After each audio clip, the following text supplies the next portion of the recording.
사도행전 1장 1절부터 8절입니다. 다 같이 봉독합니다. 시작. 데오빌로여, 내가 먼저 쓴 글에는 무릇 예수께서 행하시며 가르치시기를 시작하신부터 그가 택하신 사도들에게 성령으로 명하시고 승천하신 날까지의 일을 기록하였노라. 그가 고난받으신 후에 또한 그들에게 확실한 많은 증거로 친히 살아계심을 나타내사 40일 동안 그들에게 보이시며 하나님 나라의 일을 말씀하시니라. 사도와 함께 모이사 그들에게 분부하여 이르시되 예루살렘을 떠나지 말고 내게서 들은 바 아버지께서 약속하신 것을 기다리라. 요한은 물로 세례를 베풀었으나 너희는 몇 날이 못되어 성령으로 세례를 받으리라 하셨느니라. 그들이 모였을 때에 예수께 여쭈어 이르되 주께서 이스라엘 나라를 회복하심이 이때니까 하니 이르시되 때와 시기는 아버지께서 자기의 권한에 두셨으니 너희가 알 바 아니요 오직 성령이 너희에게 임하시면 너희가 권능을 받고 예루살렘과 온 유대와 사마리아와 땅끝까지 이르러 내 증인이 되리라 하시니라. 아멘. 하나님 아버지, 그렇습니다. 무너졌습니다. 이스라엘 백성들의 앞을 막았던 여리고 여호수아의 믿음의 선언과 또 백성들의 함성에 하나님의 역사하심으로 무너졌습니다. 오늘 우리 앞에 있는 여리고 무너지게 하여 주시옵소서. 말씀을 듣고 그 말씀에 격려받고 위로받고 능력받아서 담대함을 가지고 나가 외치도록 저희들에게 축복해 주시옵소서. 그로 인하여 우리 앞에 어떤 환경이 있든지 여리고를 극복하고 나가는 성도들 되어지도록 은혜도 하여 주시옵소서. 이 시간 주의 종이 말씀을 선포할 때 성령께서 친히 말씀해 주시고 하늘의 음성이 들려지게 하옵소서. 듣는 이들의 마음과 생각을 붙잡아 주시옵시고 말씀에 집중하도록 저들의 관심과 생각을 온전히 하나님의 말씀으로 모아지게 하여 주시옵소서. 하나님 아버지, 이 시간 주께서 친히 성령을 통해서 이 시간 이 자리에서 우리 모두에게 주시는 하늘의 음성이 들려지도록 역사하여 주시옵소서. 감사하며 우리 주 예수 그리스도 이름으로 기도 올리옵나이다. 아멘. 할렐루야. 하나님께 영광을 돌립니다. 지난 시간에 제가 유럽 선교 대회 관계로 교회를 비웠는데 이현재 목사님 오셔서 아주 열정적으로 말씀을 전해주셨다고 들었습니다. 좀 시간이 오버돼서 그랬지. 그 목사님께서 저한테 문자 보내주시기를 도리어 자기가 은혜 받았다고 그렇게 말씀을 하시더라고요. 여러분, 예배는 하나님이 중심이죠. 할렐루야. 예배가 사람 중심이 되면 예배가 아니에요. 그거는 이 예배 시간부터 시작해서 뭐 말씀이든 설교든 찬양이든 모든 그 우리의 관심과 집중은 누구에게로? 아멘. 그게 예배죠. 그게 하나님께 드린 예배죠. 우리에게 집중되면 안 돼. 나에게 목적이 있으면 안 돼요. 내가 위로받으려고 뭐 복 받으려고 이것도 목적이 아닙니다. 예배의 목적은 오직 하나님을 영화롭게 하고 하나님을 기뻐하고 하나님이 하신 일을 우리가 찬양하고 하나님이 이 시간 드러나고 은혜가 드러나고 감동이 없어요. 전혀 지금. 아멘. 그래서 시간이 뭐 어쨌든 간에 환경이 어쨌든 간에 예배 시간에 하나님이 드러나고 하나님의 존재와 하나님이 하신 일이 찬양되어지고 그렇게 되어지면 그 예배는 하나님이 기뻐 받으시면 예배는 성공한 거예요. 그 다음에 그 하나님이 역사하셔서 우리의 감동을 주고 또 하나님의 반응으로 복을 주시고 하는 건 두 번째고 그게 목적이 되면 안 됩니다. 할렐루야. 이 시간에 말씀 듣기를 원하는데요. 저는 설교하지만 따라합시다. 하나님은 말씀하십니다. 이게 핵심이에요. 담임 목사가 설교하든 또 외부 강사가 설교하든 아니 우리 부목사님 설교하든 설교를 아주 말주변 좋은 사람이 유창하게 하든 아니면 더 버벅거리든 누가 말씀하신다? 하나님이 말씀한다. 할렐루야.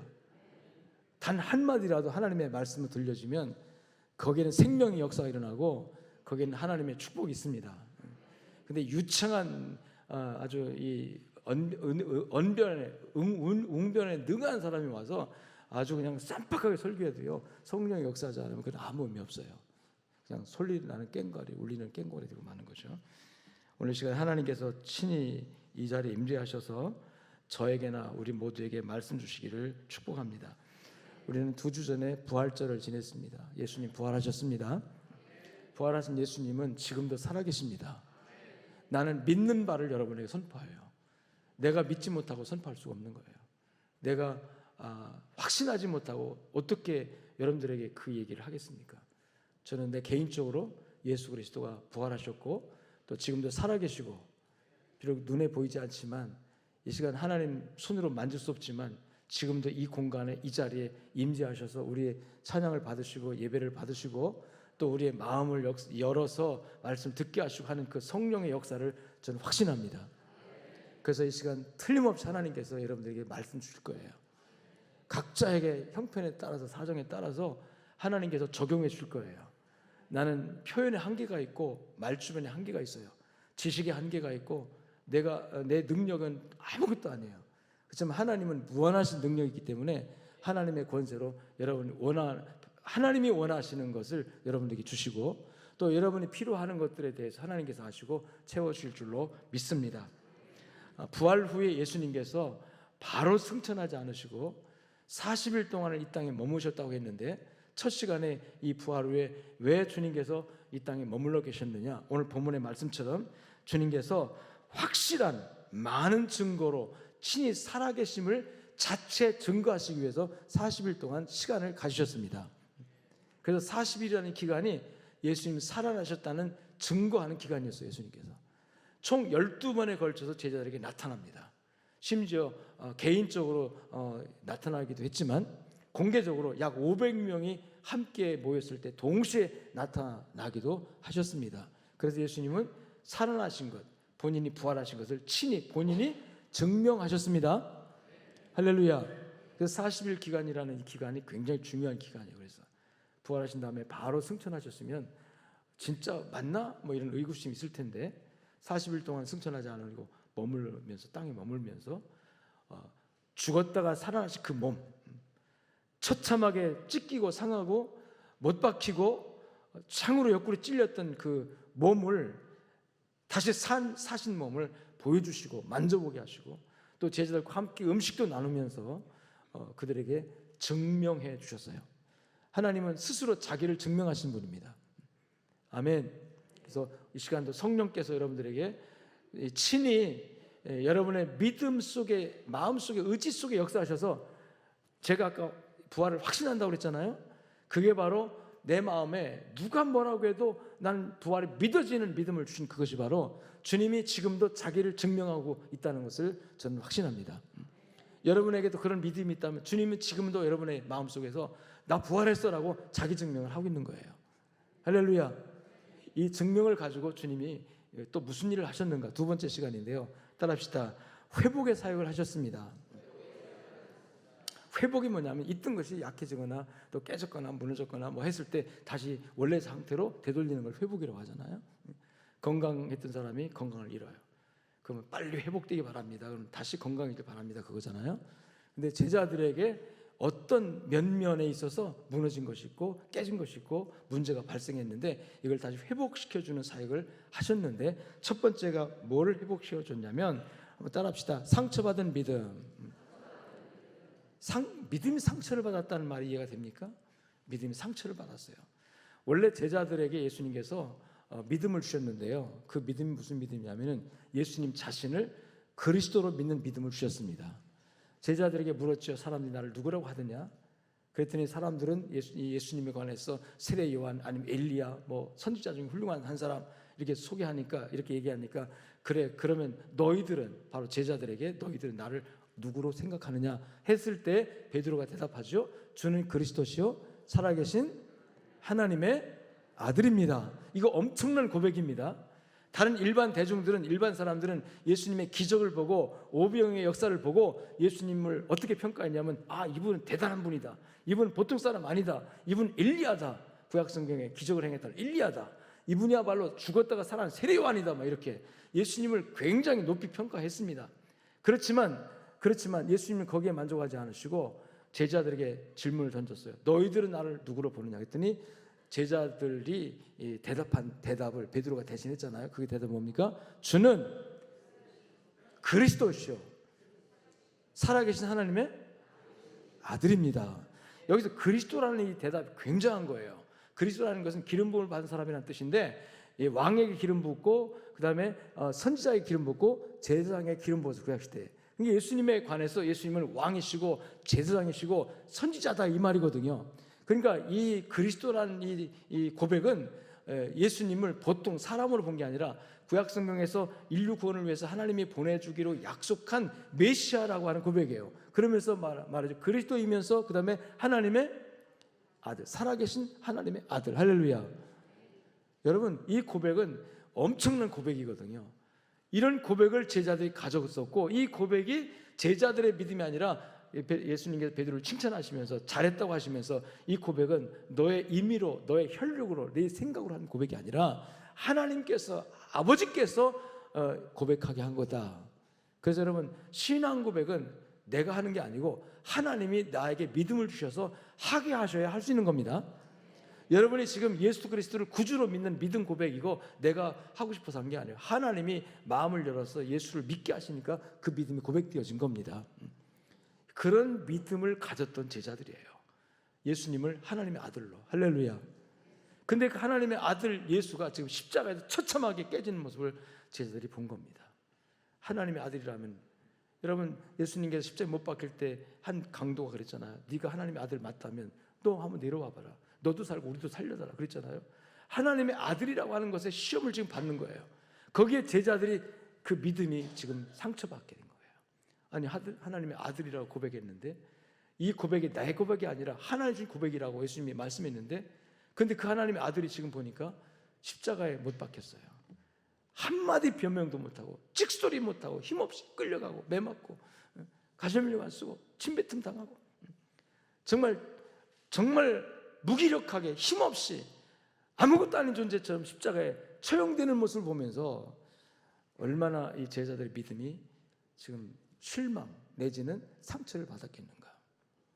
여러분 가끔씩은 저도 그런 상처를 받을 때가 있어요. 난 아까 서두에 말했잖아요. 난 하나님 살아계시면 믿습니다. 내가 하나님께 드린 고백이고 여러분들이 가르치는 교육이기도 해요. 교훈이기도 해요. 하나님 살아계신다고 늘 하잖아요. 그럼에도 불구하고 늘 하나님 살아계시면 믿습니다 함에도 불구하고 가끔씩은 진짜 하나님 살아계시면 맞습니까?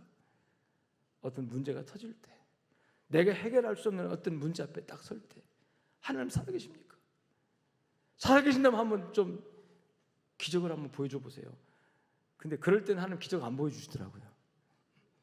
하나님 짠 하고 나타나가지고 나 여기 있다 하시면 얼마나 좋겠어요 사람들에게도. 근데 그럴 때는 하나님 그래서 시편 기자가 사람들이 종일 나더러 말하기를 너희 찾는 하나님 어디 있느냐. 난 하나님 사람을 믿고 하나님 사람을 믿습니다라고 막 고백하고 그리고 어떤 환경과 어려움 속에서도 믿음을 지키고 있는데 나를 시기하고 질투하는 원수들은 계속해서 나에게 도전하는 거야. 너 하나님 사람을 믿는다며 그 하나님 어디 계시냐? 그 하나님 계시면 한번 보여줘봐. 하나님 계시면 한번 나타내봐. 하나님 너를 어떻게 도와주는가 볼까? 그런 도전을 받을 때 여러분 우리는 상처를 받더라. 뭐가 상처받아요? 나의 믿음이 상처를 받더라 이거예요. 제자들이 그랬습니다. 십자가 사건 앞에서 처참하게 주님께서 아무 힘없이 그 죽는 모습을 보면서 정말 하나님의 아들 맞나? 하나님의 아들이라면 어떻게 저렇게 죽을 수 있지? 12군단 더 되는 천사를 불러서 진멸할 수 있다고 큰 소리 치던 예수님 아니야? 근데 왜 이렇게 저게 죽어가면서 저렇게 죽으면서 왜 아무 소리 못하고 죽는 거야? 여러분 제자들이 끝까지 주는 그리스도시요 살아계신 하나님의 아들입니다라는 이 믿음의 상처를 받지 않았다면 십자가 떠나지 않았습니다. 십자가가 두려워서 도망가지 않았을 거예요. 이분 하나님의 아들이야? 그리스도야? 십자가 밑에 와서 그 그리스도를 찬양했을 거예요. 근데 그들은 십자가 밑에 오지 못했어요. 왜? 그 믿음이 이미 다 깨졌어요. 다 실망했어요. 다 절망했어요. 다 도망쳐 버렸습니다. 그런 제자들의 그 깨진 믿음을 다시 회복시키시고 다시 믿음을 견고하게 세워주시기 위해서 주님은 40일 동안 일하신 줄로 믿습니다. 부활하신 이후에는 주님께서 살아계신 몸으로 제자들에게 나타나셔서 주님께서 그들의 믿음을 다시 회복시켜 주셨지만 지금은요, 여러분 성령을 통해서 그 일을 하시고 계십니다. 아멘. 누가복음 24장 37절에 보면 예수님을 목격한 그들이 보세요, 놀라고 무서워하여 그 보는 것을 뭐로 생각했다? 영으로. 부활의 예수님을 보면서도 부활했구나라고 믿지 못한 거예요. 아, 부활한 게 아니라 육신은 이미 죽었어. 근데 저건 뭐다 지금? 영이다. 그래서 예수님께서 야, 영은 살과 피가 없다. 뼈도 없다. 한번 만져봐라. 내 살을 만져봐라. 뼈도 만져봐라. 영은 음식을 먹지도 못해. 그러면서 주님께서 음식을 같이 나누면서 여러분 제자들에게 부활을 확인시키시고 그들의 그 깨어진 믿음, 그들의 그 정말 위축된 믿음, 그들의 무너진 믿음을 다시 세워 주시는 일을 하신 줄로 믿습니다. 할렐루야. 도마에게는 친히 내 손을 내밀어 내 옆구리에 넣어보라 그러시면서 이렇게 말씀하죠. 믿음 없는 자가 되지 말고 믿는 자가 되라. 아멘. 성령께서 지금도 여러분 가운데 역사하셔서 어떤 사건 만나 어떤 문제를 당할 때 정말 하나님이 살아계신다면 왜 나에게 이런 어려움이 계속되는 거야? 왜 나는 이 고난을 계속 당해야 되는 거야? 하나님이 살아계시면 순간에 이 고난을 좀 물리쳐 주시고 이 고난에서 자유롭게 하시면 좋을 텐데 하면서 하나님에 관해서 하나님의 살아계심과 전능함에 대해서 자꾸 의심이 되어지는 그 순간에 여러분 성령님은 지금도 일하고 계신 거예요. 아니다, 그래도 내가 살아있다 하시면서 그 믿음을 다시 세워주시고 북돋아 주시는 일을 하시는 그런 하나님, 여러분 그 하나님께서 지금도 살아계심을 믿으시기를 주의 이름으로 축원합니다. 1736년 감리교의 창시자가 존 웨슬레죠. 이 웨슬레 목사님이 영국 출신이거든요. 그런데 미국에 초청받아서 집회를 갔다 오다가 대서양 항복판을 배가 건너는데 풍랑을 만나요. 엄청난 풍랑이 막 일어납니다. 너무 두려웠어요. 오늘 죽는 거 아닌가. 바다 한가운데서 배가 막 이렇게 요동치면 사람이 간이 콩알매지는 거거든요. 막 겁나고 두려워서 목사님에도 불구하고 두려워서 막 떨고 있는데 어디서 찬송 소리가 들리는 거예요. 그래서 배 옆에 보니까 몇몇 평신도 몇 사람이 거기서 그 풍랑 속에서도 찬송을 부르고 있는 거예요. 그 찬송 부르는 모습이 두려움이 하나도 없는 아주 평안한 모습으로 은혜로운 찬송을 막 부르고 있는 거죠. 그래서 너무도 난 목사라도 막 겁나고 두려워서 벌벌 떨고 있는데 어떻게 저분들은 저렇게 평화롭게 찬양을 부를 수 있을까? 가서 물어본 거예요. 그랬더니 그들 중에서 한 분이 이렇게 대답합니다. 죽음을 이기신 주님께서 우리와 함께 계신데 무엇이 두렵겠습니까? 할렐루야. 이 위슬레가 그 말에 충격을 받았어요. 죽음을 이기신 주님께서 우리와 함께 계신데 무엇이 두렵겠느냐는 거죠. 여러분, 믿음이 없는 게 문제죠. 에?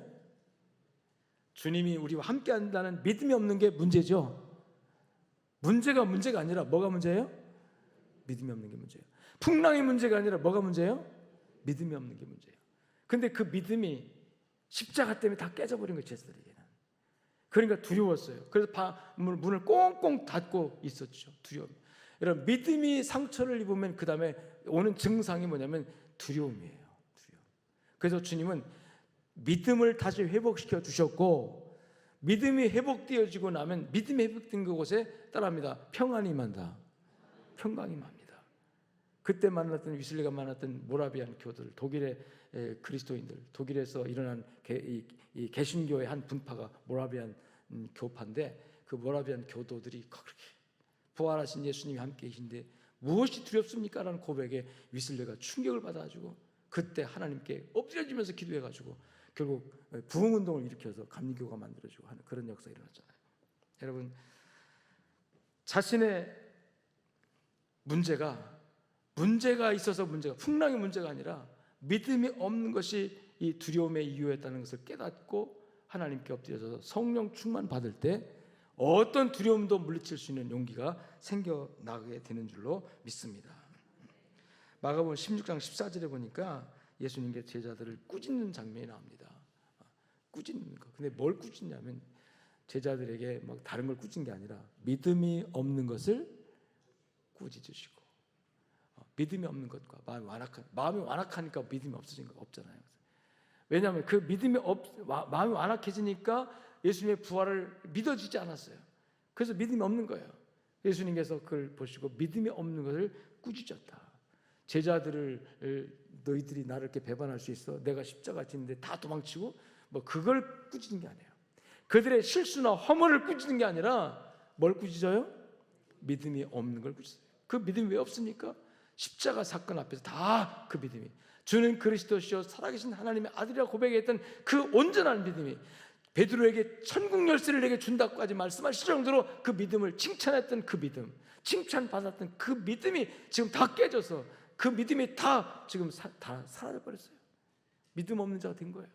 그렇게 믿음 없다 보니까 그 다음에 나타난 것이 뭐냐면 두려움이 나타납니다. 요한복음 20장 19절에 보니까 제자들이 유대인들을 두려워하여, 뭐하여? 두려워하여. 그러니까 여러분, 믿음이 없으니까 두려움이 생긴 거죠. 믿음이 없으니까, 믿음이 깨져버리니까, 하나님이 함께 한다는 것이 안 믿어지니까 풍랑 앞에서 벌벌 떨고 어떤 문제 앞에 뻔 두려움이 생긴 거예요. 오늘 제자들은 지금 유대인들이, 예수님을 못 박은 유대인들이 자기들도 못 박을까 봐 두려워해서 어느 집에 들어가서 숨어서 문을 안에서 꽁꽁 걸어 잠그고 있을 때 예수님께서 그들 가운데 이 믿음이 없는 사람들의 믿음을 다시 회복시켜 주시기 위해서 나타나시면서 하신 말씀이, 제자들에게 하신 말씀이 따라합시다. 너희에게 평강이 있을지어다. 평강이 있을지어다. 할렐루야. 그 두 번째로 회복하시는 사역이 뭐냐면 우리 마음의 평안을 회복시켜 주십니다. 사람이요, 마음에 불안이 생기면, 이 불안하면 아무것도 안 돼요. 걱정 근심이 꽉 차면요, 그 걱정 근심 때문에 믿음도 사라져버리고, 불안하면 이 안정감이 없어지면 불행해져요. 우리 예수님께서 믿음을 회복하신 다음에 그 믿음이 없는 것 때문에 불안했던 마음에 뭘 주셨다? 평강을 주셨습니다. 평강이 있을지어다. 이건 우리 예수님의 선포입니다. 평강을 주시옵소서가 아니라, 따라합시다. 평강이 있을지어다. 아멘. 하나님께서 빛이 쓰라라고 말씀으로 명령할 때 우주 만물이 창조된 것처럼 예수님께서 말씀으로 우리의 마음에 선언하신 거예요. 너에게 평강이 있을지어다. 여러분, 하나님의 말씀은 있을지어다입니다. 있을지어다 명령이에요. 명령하면 그대로 되는 거 아닙니까? 주님께서 갈릴리 바다 풍랑 속에, 제자들은 풍랑 속에서 두려워했지만 주님께서 풍랑에 주무시고 계실 때 제자들이 주님을 깨우잖아요. 일어나셔서 믿음이 없는 자들 왜 두려워하느냐 하시고 바람과 파도야, 따라합시다. 잔잔하라 명령했어요. 그래서 순간적으로 잔잔해집니다. 하나님께서 여러분의 마음 가운데 평강할지어다 라고 명령하시기를 축원합니다. 할렐루야.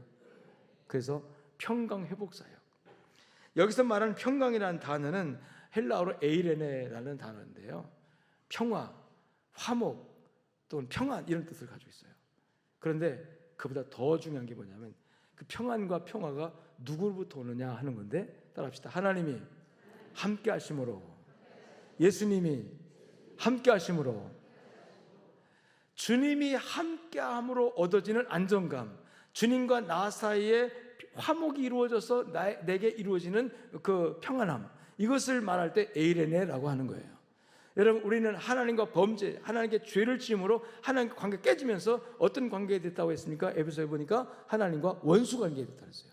원수 관계 속에서는요, 늘 갈등이 있고, 늘 반목이 있고, 늘 비난이 있고, 늘 서로 삿대질하고, 서로 욕하고, 서로 갈등이 막 생기는 게 원수 관계예요.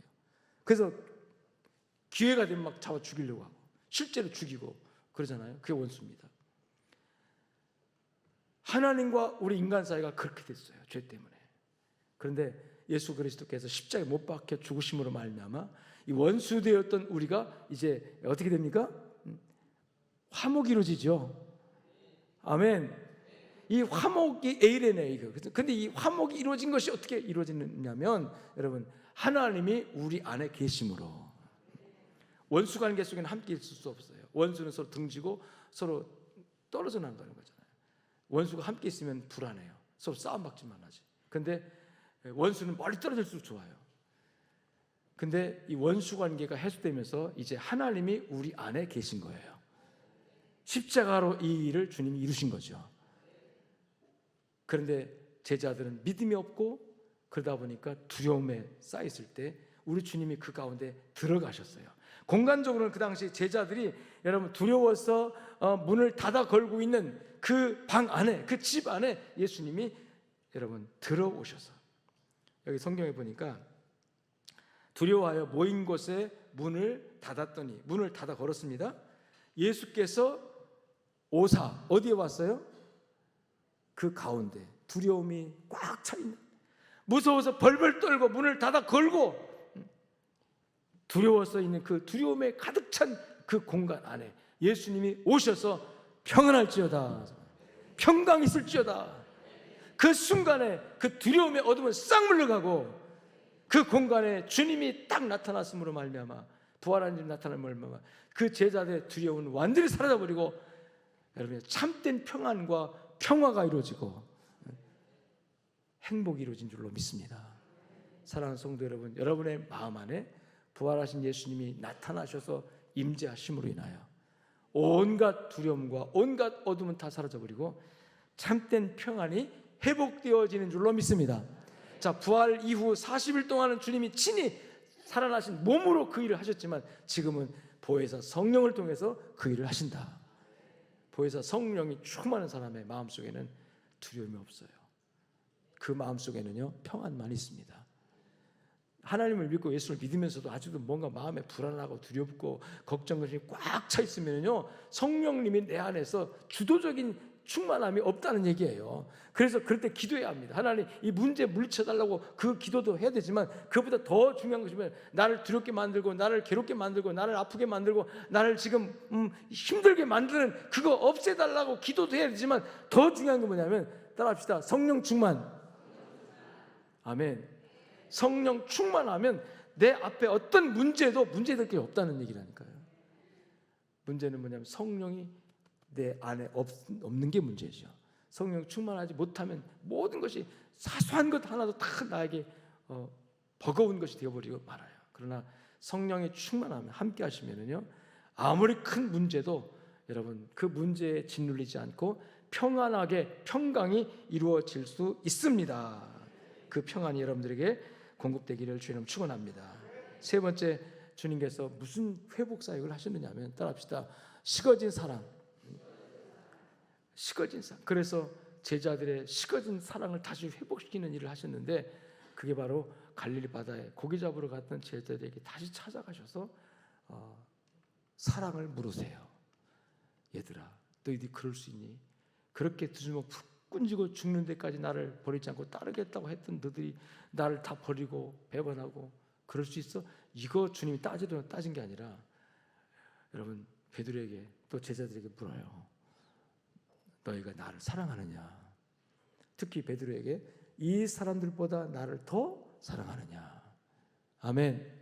자, 사랑을 요구하신 거예요. 예수님께서 사랑을 주님께서 필요로 하신 거예요. 사랑을 주님께서 지금 확인하는 거예요. 근데 제자들 마음속에 사랑이 있었어요? 없었어요? 있었죠. 주님 사랑했어요. 그렇지만 십자가 사건 앞에서 이 사랑이 다 식어져 버렸어요. 주님 이제는 끝이다. 이제는 십자가에 죽은 예수님 부활했다고 뭐 소문이 들리긴 하는데 영으로 나타나는 거 아닐까?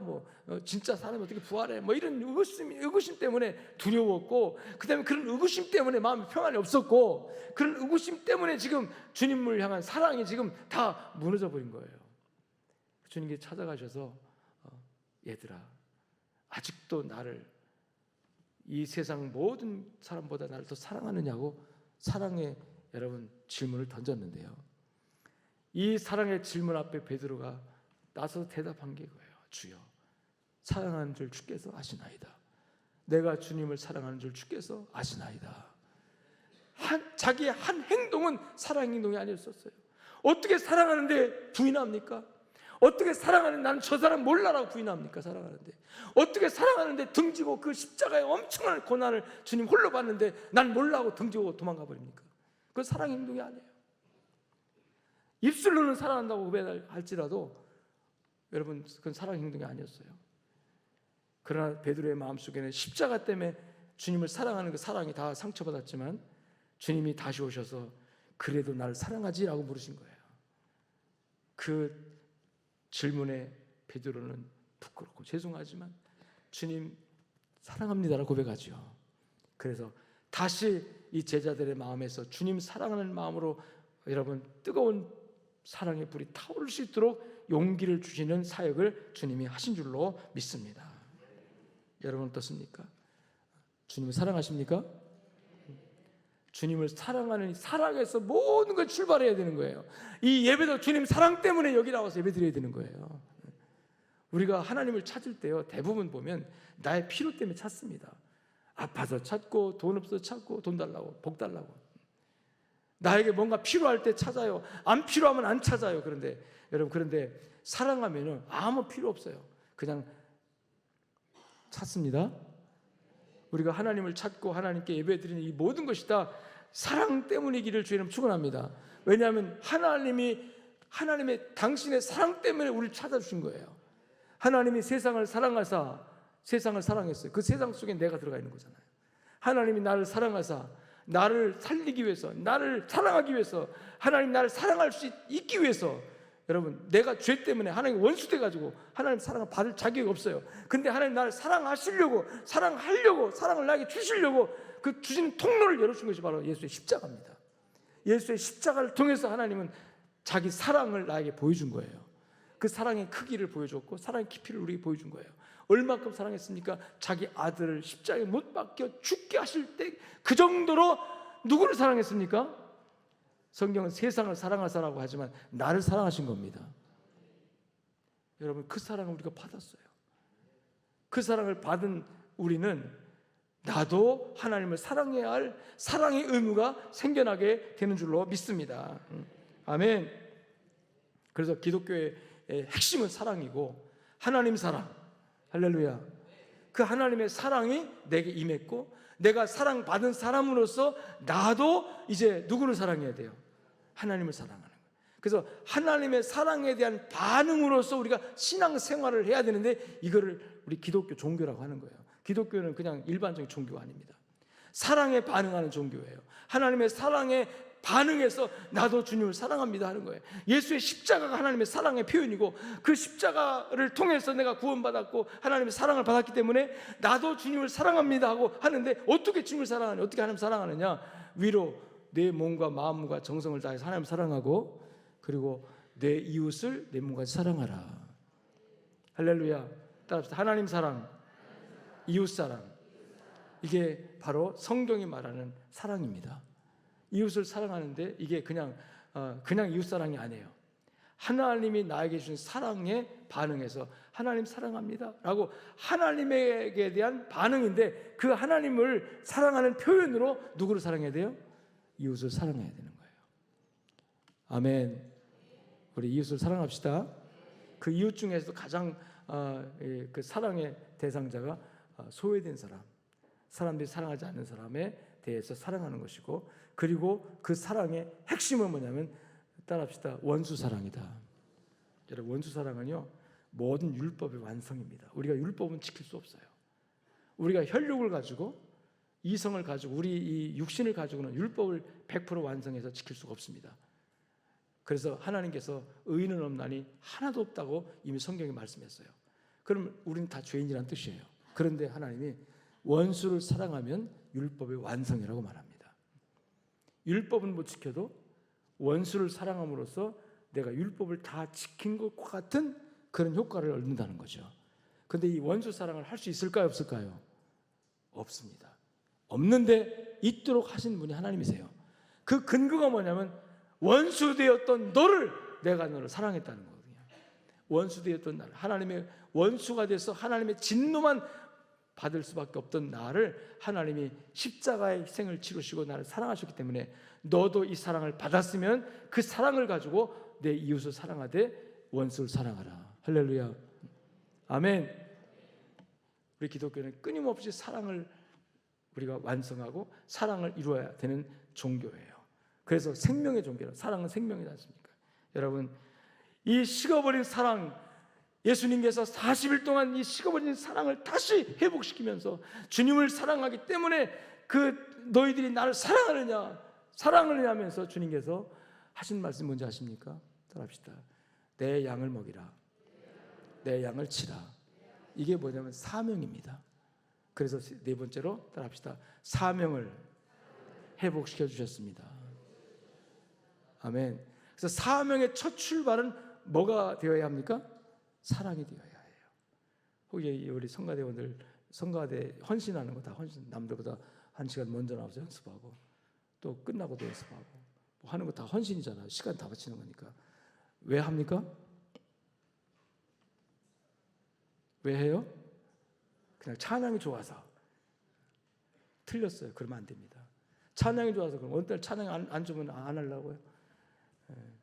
여러분, 왜 직분을 받았어요? 직분 받으면 뭐 좋으니까. 틀렸어요. 주님 사랑하기 때문에. 그게 정답입니다. 사랑에 반응하면요 목숨도 바칠 수 있어요. 사랑에 반응하면 물불을 초월해서 그 사랑을 표현합니다. 그게 바로 하나님 사랑이기 때문에. 하나님이 우리를 사랑하시는데 얼마나 이 세상을 사랑하시냐면 자기의 독생자 하나밖에 없는 외아들을, 그 아까운 외아들을, 그 귀한 외아들을 십자가에 매달아 처참하게 죽게 하실 때 엘리 엘리 라마 사박단이라고 예수님께서 비명소리 지르면서 하나님 앞에 어찌하여 나를 버리시나이까? 아버지여 아버지여 어찌하여 나를 버리시나이까? 나의 하나님 어찌하여 나를 버리시나이까? 예수님께서 십자가에서 여러분 비명 질렀던 소리 아닙니까? 그때 하나님께서요 여러분, 아이고 내 아들이 이렇게 아프구나, 내 아들이 이렇게 도와달라고 하는구나. 하나님이 천사 보내가지고 예수님을 거기 딱 구출해 버렸으면 인간 구원은 불가능합니다. 근데 그때 하나님께서 주님의 외마디 비명소리 안 들으셨어요. 그래서 버려버리지 않습니까? 예수님을 버리잖아요. 그 버림이 바로 그 버림받음으로 인하여 버림받았던 내가 하나님의 자녀가 되는 길이 열린 겁니다. 당신의 사랑은 아들을 버리시고 원수되었던 우리를 다시 살려낸 것이 바로 십자가 사건이에요. 이것을 하나님의 사랑이라고 말하는 겁니다. 그 사랑을 내가 입었어요. 지금 그 사랑을 우리가 받았어요. 지금. 그리고 주님 말씀하시기를 하나님을 사랑하라 이거예요. 그리고 내 이웃을 내 몸까지 사랑하라 이거예요. 그리고 그 내 이웃의 그 사랑의 완전판으로 원수 사랑하면, 이 원수 사랑하는 것이 안 됩니다. 여러분, 어떻게 원수 사랑합니까? 그런데 원수 되었던 나를 사랑하신 하나님의 사랑에 반응하면 원수도 사랑할 수 있어요. 사랑의 원자였던 손양훈 목사님 아시잖아요.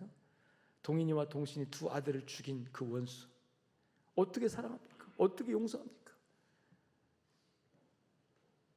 여러분, 하나님의 사랑을 생각하니까 내 아들 둘을 죽인 원수지만 하나님이 나 같은 죄인 살린 걸 생각하니까 그 사랑의 감격에서 여러분 그 원수를 사랑하고 자기 아들 삼아서 나중에 신학교 보내서 목사 만들고. 여러분, 예수님 사랑 안에서는 원수도 사랑할 수 있습니다. 하나님의 마음 가지고는 원수도 사랑할 수 있습니다. 그 사랑을 다시 주님께서 우리에게 일깨워 주신 거예요. 그래서 나를 사랑하느냐? 내 양을 먹이라, 내 양을 치라. 사명을 해보고 주신 거예요. 여러분, 우리 주님께 지금도 살아계셔서 우리의 사랑을 다시, 주님을 향한 사랑을 회복시켜 주시고 네가 나를 사랑하느냐? 그래, 그 사랑을 이렇게 표현하면 좋겠다 하시고 뭘 주셨냐면 따라합니다. 사명을 주셨다. 물론 베드로에게 말씀했던 것은 목양 사역이에요. 내 양을 먹이라, 내 양을 치라. 오늘 우리 모두에게도 주신 말씀이에요. 내 양을 먹이라, 내 양을 치라. 목회하라는 뜻은 아닐지라도 여러분 각자 하나님 나라를 위해서, 하나님 나라의 복음을 위해서, 또 예수가 살아나시고 부활하신 하나님의 아들이라는 것을 증명하고 증거하는 일에 여러분이 사명을 받았습니다. 이 사명을 받았으니 이 사명을 여러분 실천함으로써 우리 주님의 영광이 될 줄로 믿습니다. 식어버린 사랑을 회복시켜 주시고 그 사랑에 근거하여 이제는 세상에 나가서 땅끝까지 이 복음의 증인이 되라고 하는 사명을 우리에게 주셔서 사명을 다시 붙들도록 다시 허락해 준 줄로 믿습니다. 제자들이 주님의 땅까지 시상 명령을 받았으면서도 여러분 나는 고기 잡으러 가노라라고 관리바다가 뭐냐면 육신의 생계입니다. 생계 문제 해결하기 위해서 하나님이 주신 사명을 저버리고 갔잖아요.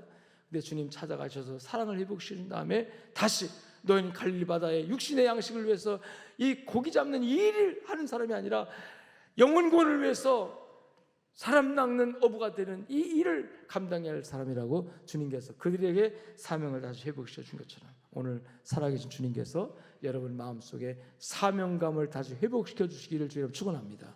나는 과연 왜 살아야 되는가? 내 인생의 삶의 목적부터 생각해서 내가 왜 오늘 살아야 되고, 내가 왜 오늘 일해야 되고, 내가 왜 오늘 예배를 드려야 되고, 내가 왜 오늘 누구를 만나야 되고, 전부 다 거기에 하나님이 내게 부여하신 사명이 있습니다. 아멘. 사명감을 느낀다는 것과 사명이 있는 거고 사명감을 느낀다는 건 좀 달라요. 사명이 있는데 사명감을 못 느끼면 그 사람 사명감을 못 합니다. 사명이 있는데 사명감을 느끼면, 사명의식이 있으면 그 사람은요 사명을 감당할 수 있어요. 그리고 사명의식이 있는 사람을 하나님은 기뻐하시고 붙들어 주십니다. 그리고 사명감이 있는 사람은요 어떤 상황 속에 절대로 그래요. 나는 할 일이 있어, 그러니까 포기하면 안 돼, 이런 마음을 갖거든요. 여러분요 어떤 상황 속에서 병들어 죽어가면서도요 난 아니야, 지금 죽을 수 없어, 나는 사명이 있어, 나는 해야 할 일이 있단 말이야, 그런 사람은요 다시 일어납니다. 근데 끝났어, 난 아무 일도 할 일이 없어, 이제는 아무것도 없어, 그런 사람은 그냥 죽어요. 여러분 하나님께서 양적계 성도 여러분들 어떤 상황 형편에 있다 할지라도 절대로 주저하지 마시고 넘어지지 마시고 절망하지 마십시오. 따라합시다. 나는 아직 사명이 있다.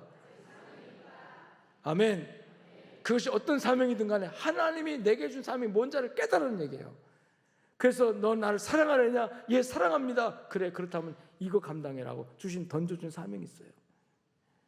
베드로에게는 내 양을 치라, 내 양을 먹이라 하시는 사명을 주셨지만 여러분 각자에게는 여러분 삶 현장에서 복음의 증인으로서, 하나님의 나를 확장하는 복음의 증인으로서 내가 감당해야 할 사명이 있음을 깨닫는 여러분 되시기를 주의 이름으로 축원합니다. 그래서 그 사명감을 가지고 오늘 또 믿음을 가지고 사십시오. 삶의 현장이 바로 이 사명을 감당하는 역사의 현장이 되시고, 그 사명을 감당할 때 필요하면 하나님이 나타나시고 기적을 보여주시고, 하나님이 필요하시면 능력을 나타내 주시고, 우리가 상상을 초월할 수 없는 그런 놀라운 일들이 하나님 안에서 일어납니다. 아멘.